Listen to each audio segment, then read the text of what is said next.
Hello fellow YouTubers and welcome to my channel. Simple question today, is this quicker than this when using one of these? Excited? Let's get straight into it then, and remember, we're born to respawn.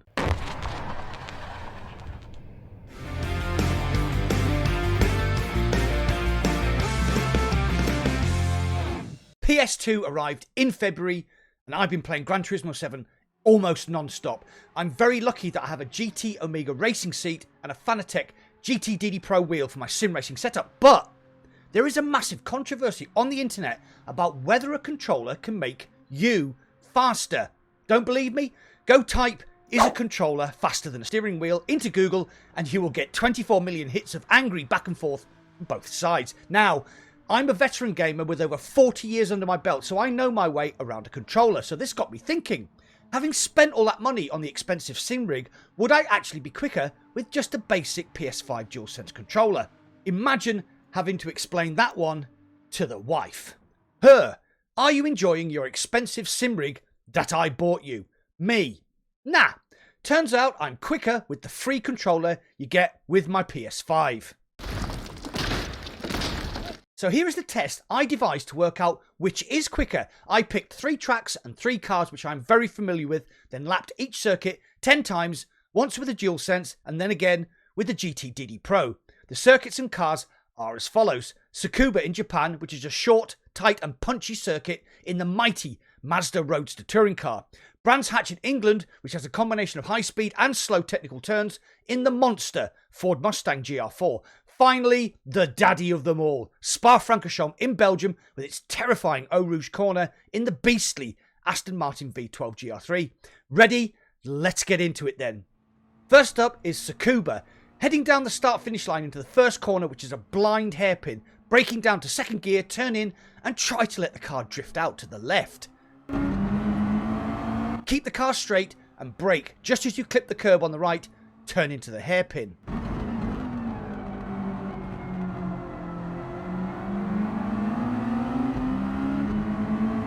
Slight dab of the brakes into the 90-degree right, then full throttle through this sweeping left.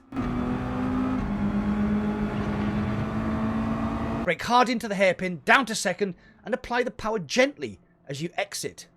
Can you see which car is edging ahead?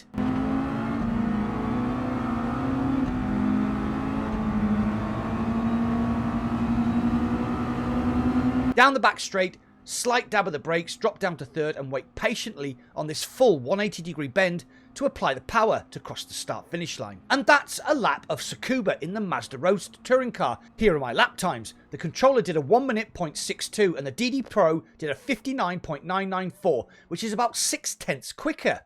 Next up is my favourite racing circuit, the challenging Brands Hatch. Over the start-finish line into the fast, blind Paddock Hill bend. Start braking just before the bridge into Druids. Balance the throttle on the way out because you have to brake much earlier than expected for the tricky Graham Hill bend.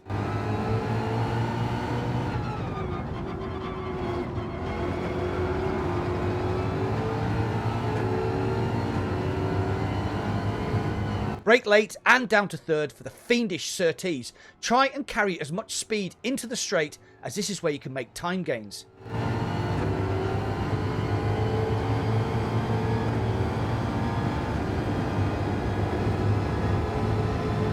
Dab the brakes, down to fourth for Hawthorns. Ride the curb as hard as you dare into Dingle Dell, then brake. Change down for the blind Sheen curve.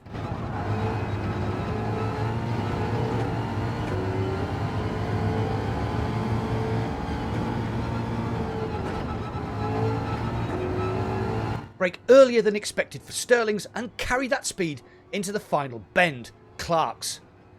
There is now a definite gap appearing. Can you see it?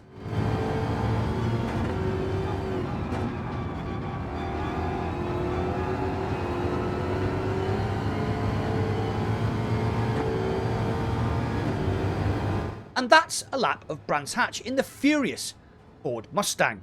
My times were a 1 minute 31.148 for the controller and a 1 minute 29.590 for the DD Pro, which is a full 1.5 seconds faster. Now the daddy. Down the start-finish line to La Source, brake hard, down to second and turn in. In front of you is the sinuous, intimidating Eau Rouge.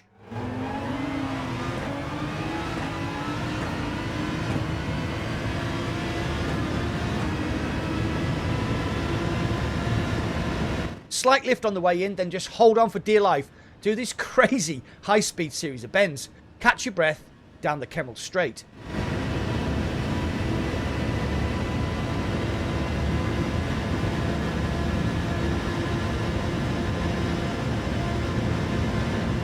Brake later than you'd expect for Lecombe, stay in third and try to carry as much speed down the hill into the hairpin.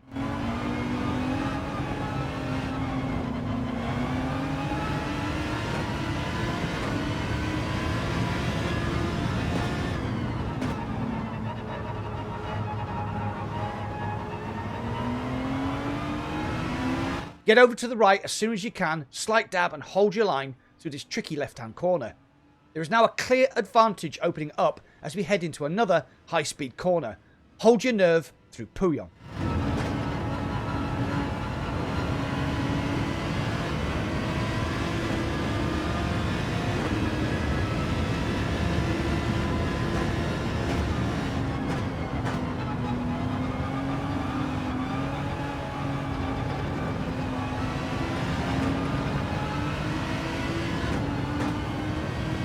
To the harder than it looks Stavelot. Try and carry as much speed as you can on one of the fastest parts of the circuit and ride it flat through Blanchimont.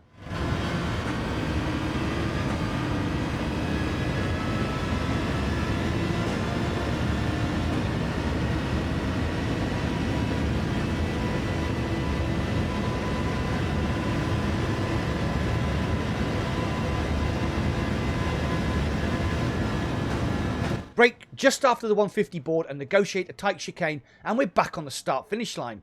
And that's a lap of the scary Spa circuit in the brutal Aston Martin V12. My times were 2 minute 19.689 for the controller and 2 minute 18.121 for the DD Pro, which again is a full 1.5 seconds faster. So there is definite proof that a good quality wheel is quicker than a controller in my case. But why? Well, before I get to my conclusions, please hit the like button. The algorithm loves the likes. Please also subscribe and consider joining my channel membership for custom badges, emojis and exclusive game key giveaways. Thanks. The DualSense's haptic triggers are excellent and give great feedback for the brake and accelerator. The buttons function well for the gear changes, but the biggest problem is steering with the joystick. Yes, I know there is an option to use the motion sensor function of the DualSense to steer. I tried it, but it just felt weird and unnatural for me. So no, the biggest problem is turning using the joystick, which seems to struggle with very tight corners or long, constant radius corners. I felt I had to make too many micro adjustments when turning in, especially the last corner at Tsukuba and the chicane at Spa. Plus, when travelling very fast down the straights, I again felt like I had to make micro adjustments to keep the car going in a straight line. This unsettled me and I lacked confidence to really throw the car around just on the edge of traction. The FANATEC GT DD Pro, on the other hand, allows a very smooth, buttery steering feel with loads of good feedback on what your tyres are doing underneath you.